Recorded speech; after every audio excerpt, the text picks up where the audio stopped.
आप देख रहे हैं डार्क फाइल्स। तो चलिए बढ़ते हैं आज की इस कहानी की ओर।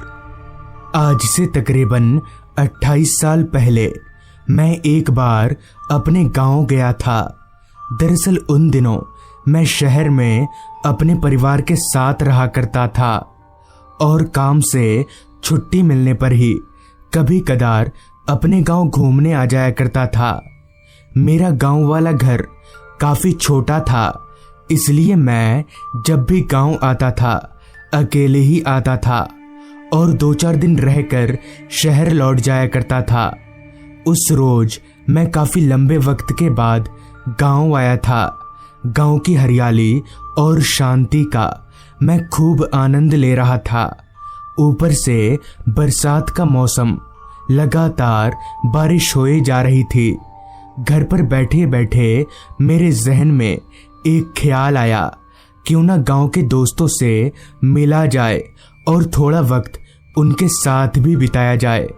वैसे भी दोस्तों से मिले काफी वक्त हो गया है, जिस वजह से मैंने तय किया बारिश बंद होते ही दोस्तों से मिलने निकलूंगा।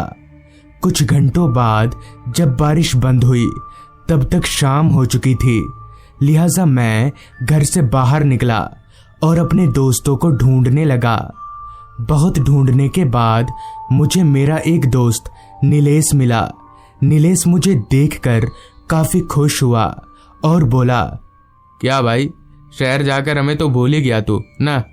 इस पर मैंने बोला, नहीं, ऐसी कोई बात नहीं है। अच्छा, बाकी के लोग कहाँ मिलेंगे? इस पर नीलेश बोला, सब अपने अपने घर में होंगे। फिर हम दोनों के बीच थोड़ी बहुत सामान्य बातें हुई, जिसके बाद नीलेश अपने रास्ते और मैं अपने रास्ते। नीलेश से मिलकर मैं जब घर वापस लौटा तभी मुझे याद आया कि मेरे सारे दोस्त रात को गांव की नदी के पीछे जो नीम का बड़ा सा पेड़ है वहीं पर इकट्ठा होते हैं। ये बात मैं इसलिए जानता था क्योंकि पिछली बार मैं जब यहाँ आया था तब नीलेश ने ही मुझे बताया था। एक साथ सभी दोस्तों से मिलने का यही अच्छा मौका है। ये सोचकर मैंने आज रात ही उस नीम के पेड़ के पास जाने का फैसला किया। आसमान अब धीरे धीरे साफ हो रहा था। कुछ ही घंटों में रात हो गई। रात का खाना पीना हो जाने के बाद एक छाता और एक टॉर्च लेकर मैं नदी की ओर निकल पड़ा। थोड़ी देर पहले तक गांव के जिस रास्ते पर चहलकदमी थी वो अब पूरी तरह से खामोशी में तब्दील हो चुका था। रास्ते पर मेरे अलावा दूर दूर तक कोई नहीं था। टॉर्च की रोशनी के सहारे मैं आगे बढ़े जा रहा था, मगर एक बात मुझे बड़ी अजीब लग रही थी। पिछली बार मैं जब गांव आया था तब इतनी रात को भी रास्ते पर 1-2 लोग दिखते थे, तो फिर आज क्यों नहीं दिख रहे? रास्ता इतना खाली क्यों है? इन्हीं सारे सवालों को जहन में लेकर चलते चलते मैं गांव की नदी पर बने पुल पर पहुंचा। पुल पर रुककर मैंने टॉर्च की लाइट को एक दफा नीचे पानी की ओर घुमाया तो नदी पानी से लपालप भरी हुई थी। खैर, मैं आगे बढ़ने लगा। उस पुल को पार करते ही मुझे वो नीम का पेड़ हल्का हल्का दिखने लगा, लिहाजा मैं टॉर्च को आगे रखकर उस नीम के पेड़ की ओर जाने लगा। चलकर मैं जब उस पेड़ के पास पहुंचा तो मैं दंग रह गया, क्योंकि उस पेड़ के पास कोई नहीं था। मैंने टॉर्च की लाइट को घड़ी पर डाला तो रात के 9:30 बज रहे थे। अमूमन अब तक तो सभी लोग आ जाते हैं, तो फिर आज क्या हो गया है? ये सोचकर पहले तो मैं थोड़ा चिंता में पड़ गया, मगर फिर सोचा शायद मैं ही जल्दी आ गया हूँ, बाकी लोग देरी से आएंगे। लिहाजा मैं बाकियों का इंतजार करते हुए वहीं पर टहलने लगा। टहलते टहलते 15 से 20 मिनट बीत गए, मगर कोई नहीं आया। मैंने सोचा 5 मिनट और इंतजार करता हूँ, अगर कोई आया तो ठीक, वरना घर चला जाऊंगा। जिसके बाद मैं उसी नीम के पेड़ पर बने चबूतरे पर बैठ गया। उस वक्त मेरे कानों में नदी में पानी बहने की आवाज के अलावा और कोई आवाज नहीं आ रही थी। चारों तरफ गहरी खामोशी और सन्नाटा पसरा हुआ था, मगर तभी सन्नाटे को चीरती एक आवाज ने मेरे कान में दस्तक दिया। अजय, आ गया तू?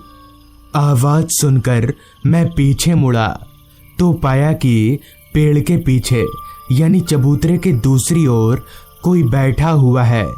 उसका चेहरा दूसरी तरफ था। मैं उठकर उस आदमी के सामने गया तो पाया कि वो मेरे बचपन का दोस्त शिवम है।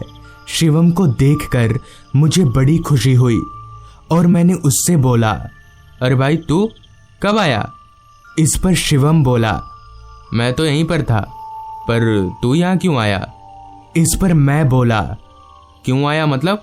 सब लोग हर रात यहीं पर जमा होते हैं ना? इस पर शिवम बोला, होते हैं नहीं, होते थे। तू जानता नहीं, रात में यहाँ आना मना है। यहाँ पर एक आत्मा का आतंक है। तू घर चला जा, वरना वो आत्मा तुझे भी नहीं छोड़ेगी। इस पर मैं बोला, क्या बोल रहा है तू? अच्छा, अगर आत्मा का आतंक है तो फिर तू यहाँ पर क्या कर रहा है?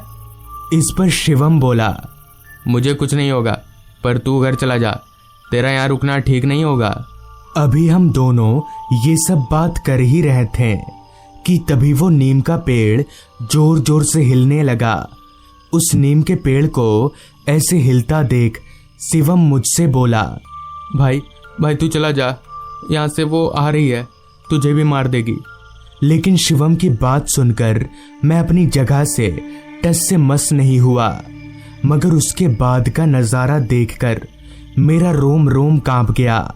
मैंने देखा उस नीम के पेड़ से कोई औरत उतर रही है।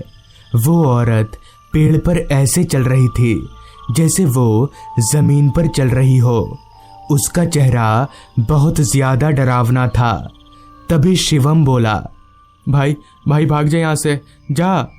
शिवम की बात सुनकर मैंने बिना कुछ सोचे समझे दौड़ लगा दी और भागकर सीधे अपने घर आ गया। उस पूरी रात मैं सो नहीं पाया। अगली सुबह जब मैंने इस बात का जिक्र नीलेश से किया तो सारी बात सुनकर उसने जो कहा वो मेरे होश उड़ा गया। क्या बोल रहा है तू? हाँ, वो नीम का पेड़ भूतिया तो है, क्योंकि उस पर एक औरत ने फांसी लगाकर आत्महत्या कर ली थी और उसी औरत की आत्मा ने शिवम को उसी पेड़ के पास मार डाला था। तो फिर शिवम कैसे हो सकता है? ये सुनकर मैं बहुत डर गया, मगर क्या सच में उस रात मेरे बचपन के दोस्त शिवम की आत्मा ने मेरी मदद की थी या कुछ और? तो दोस्तों, ये थी आज की कहानी। अगर आपको ये कहानी अच्छी लगी हो तो चैनल को जरूर सब्सक्राइब कर लें। तो मैं आपका दोस्त आर्यन जल्द ही मिलूंगा आपसे ऐसी ही एक कहानी के साथ। बस में ज्यादा लोग नहीं थे। मैं और मामा जी आसपास वाली सीट पर बैठकर आपस में बातें कर रहे थे और बस पूरी रफ्तार से आगे बढ़ रही थी। तभी मामा जी ने मुझसे कहा, मंटू, तूने कोई होटल वोटल बुक किया है या सिर्फ ऐसे ही जा रहे हैं हम लोग? मामा जी की बात मेरे सीने में धक सी लगी, क्योंकि सच में मैं होटल बुक करना भूल ही गया। तभी मैंने मामा जी से कहा, नहीं, होटल तो बुक नहीं किया है। दरअसल जल्दबाजी में मैं होटल बुक करना ही भूल गया। तो मामा जी बोले, जा, तो अब क्या करेंगे? इस ठंड में कहाँ रहेंगे हम लोग? तभी मैंने बोला, वहाँ कोई होटल खाली मिल जाएगा, आप टेंशन मत लीजिए। बस की सारी खिड़कियाँ बंद थीं, मगर पता नहीं क्यों फिर भी मुझे ठंड लगी ही रही थी। सिर्फ मुझे ही नहीं, बस में मौजूद सभी लोगों को ठंड लग रही थी। तभी तो सबने अपने अपने शरीर को किसी न किसी चीज से ढक रखा था। खैर, कुछ ही देर में हमारा स्टॉप आया और हम दोनों बस से नीचे उतर गए। बस से उतरने के बाद ठीक हमारे सामने जो नज़ारा था उसे देखकर उस माहौल में शायद कोई भी घबरा जाता। ठीक हमारे सामने एक घना जंगल था और कहीं पर भी होटल तो दूर एक घर तलक भी नजर नहीं आ रहा था। ऐसा भी नहीं था कि हम दोनों के अलावा बस से और कोई न उतरा हो। हमारे साथ ही साथ बस से और 4 लोग भी उतरे थे। तभी मामा जी ने मुझसे कहा, इन लोगों से जरा पूछकर आ तो, यहाँ कोई होटल वोटल है या नहीं। मामा जी की इस बात पर हामी भरते हुए मैं उन 4 के पास गया और बोला, आप लोग बता सकते हैं इधर होटल कहाँ मिलेगा। तो उनमें से एक आदमी ने कहा, होटल के लिए तो आपको 40 किलोमीटर चलना होगा। हम लोग तो एक सरकारी काम से आए हैं, हमें लेने के लिए अभी गाड़ी आ जाएगी और हमारी गाड़ी 4 सीटर है, वरना आप दोनों को मदद मिल जाती। इस पर मैंने कहा, तो अब रात भर रुकने के लिए कोई जगह कैसे मिल सकती है। तो इस पर उस आदमी ने कहा, आप एक काम कर सकते हैं, इस जंगल के अंदर चली जाइए, थोड़ी दूर चलने पर आपको एक बस्ती दिख जाएगी। जिसके बाद उस आदमी से बस्ती का पूरा पता ले लेने के बाद मैं मामा जी के पास आया और मामा जी को पूरी बात बता दी। मेरी सारी बात सुनकर मामा जी बोले, अब यही करते हैं, और कोई चारा भी तो नहीं है। जिसके बाद मैंने और मामा जी ने उस आदमी के बताए रास्ते पर चलना शुरू कर दिया। रात के उस काले अंधेरे में जंगल बहुत डरावना सा लग रहा था। घने लंबे पेड़ चांद की रोशनी में किसी भूत की तरह लग रहे थे। अब हम दोनों को चलते हुए काफी वक्त हो चला था, मगर ना तो अभी तक हमें कोई बस्ती दिखी थी और ना ही कोई इंसान। जैसे जैसे रात बढ़ रही थी, जंगल में उस हिसाब से कोहरा भी बढ़ता ही जा रहा था और साथ ही साथ ठंड भी। तभी मेरे साथ चल रहे मामा जी ने मुझसे कहा, मंटू, हम तो बहुत देर से चल रहे हैं, कहाँ कोई बस्ती तो दिख नहीं रही है। तभी मैंने कहा, वही तो, अब तक तो बस्ती भी आ जानी चाहिए। किस मुसीबत में फंस गए हम लोग। चलिए, अब चलना ही पड़ेगा। फिर से हम दोनों आगे बढ़ने लगे। ठंड के मारे अब मामा जी के दांत बजने लगे थे। मुझे समझ नहीं आ रहा था कि अब क्या करूं।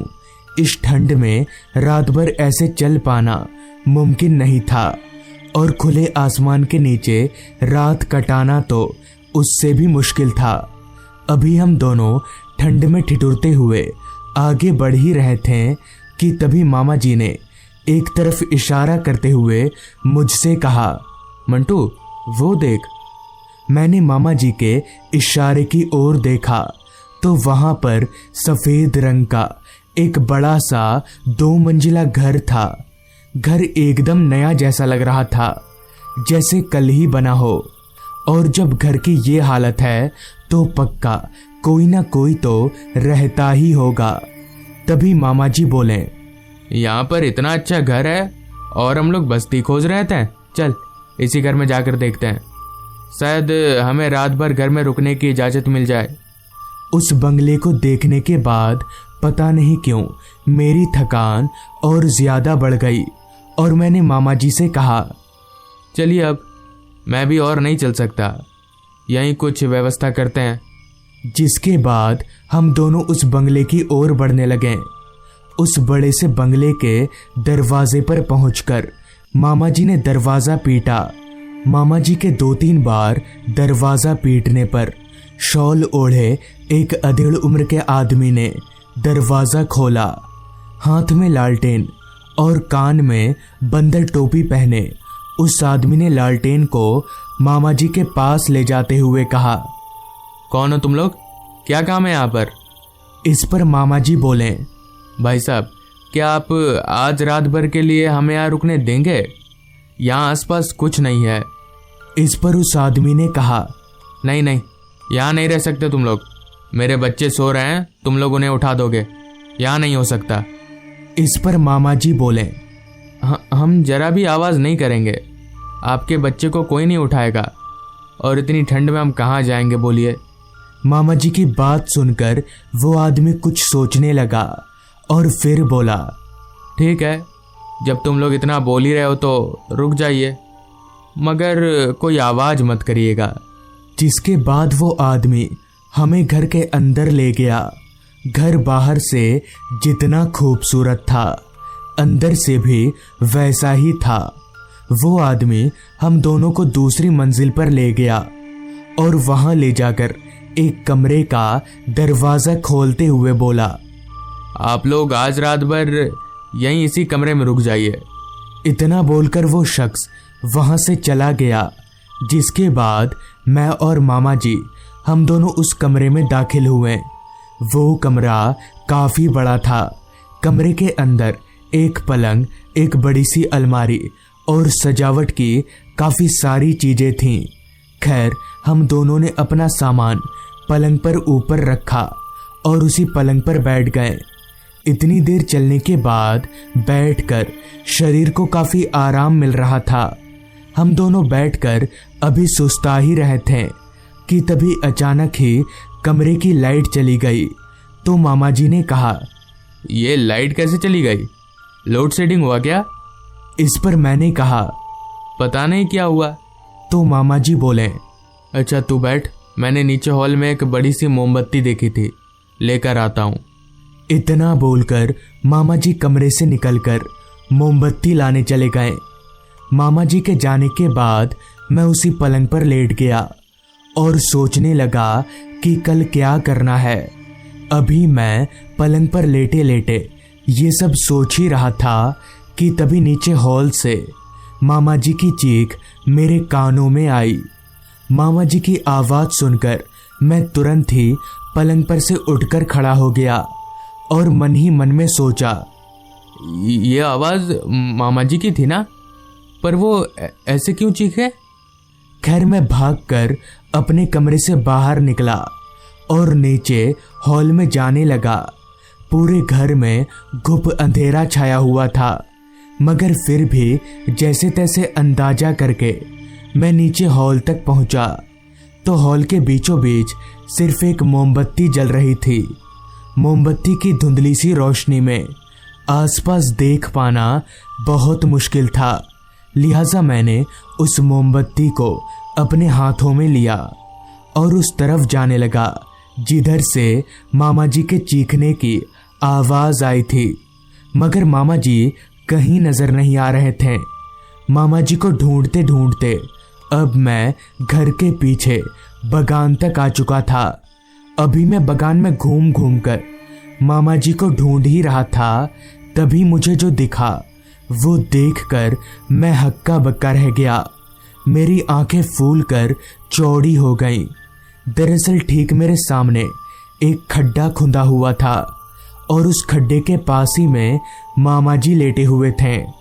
और सबसे हैरानी वाली बात कि वही आदमी जिसने हमें इस घर में पनाह दी थी वही खड्डा खोद रहा था और उसके साथ 2 छोटे बच्चे भी थे। मगर उस आदमी का चेहरा और उन बच्चों का चेहरा किसी इंसान की तरह नहीं था। उनका चेहरा पूरा सड़ा हुआ था, जो कि चांद की हल्की रोशनी में साफ दिख रहा था। और उन तीनों की आंखें एकदम लाल चमक रही थीं। मुझे कुछ समझ नहीं आ रहा था कि अब क्या करना चाहिए, मगर मैं ऐसे खड़े खड़े ये सब देख भी नहीं सकता था। तभी मैं उन लोगों के थोड़ा सामने गया और जोर जोर से हनुमान चालीसा पढ़ने लगा। मेरे हनुमान चालीसा पढ़ते ही वो तीनों भूत एकदम से छटपटाने लगे और थोड़ी ही देर में हवा में धुआं हो गए। जिसके बाद मैंने अपने बेहोश मामा को जैसे तैसे होश में लाया और हम लोग उस घर से बाहर निकल गए और वहां से दूर जाने लगे। इस दौरान मैंने मामा जी से पूछने की कोशिश भी की कि उनके साथ हुआ क्या था, मगर मामा जी का एक ही कहना था कि उन्हें कुछ याद नहीं। कुछ देर चलने के बाद हम लोग एक बस्ती में पहुंचे और बस्ती के लोगों को सारी बात बता दी। जिस पर उन्होंने बताया कि दरअसल बहुत पहले उस घर में एक परिवार रहा करता था जिसमें पति पत्नी और 2 बच्चे थे। मगर एक दिन पता नहीं क्यों पति ने पत्नी को मारकर उसी बगान में दफना दिया, जिसके बाद पता नहीं कैसे पति और उन दोनों बच्चों की रहस्यमयी तरीके से मौत हो गई। तब से उनकी आत्मा उसी घर में भटकती है। तो दोस्तों, ये थी आज की कहानी। अगर आपको ये कहानी अच्छी लगी हो तो चैनल को जरूर सब्सक्राइब कर लें। तो मैं आपका दोस्त आर्यन जल्द ही मिलूंगा आपसे ऐसी ही एक कहानी के साथ।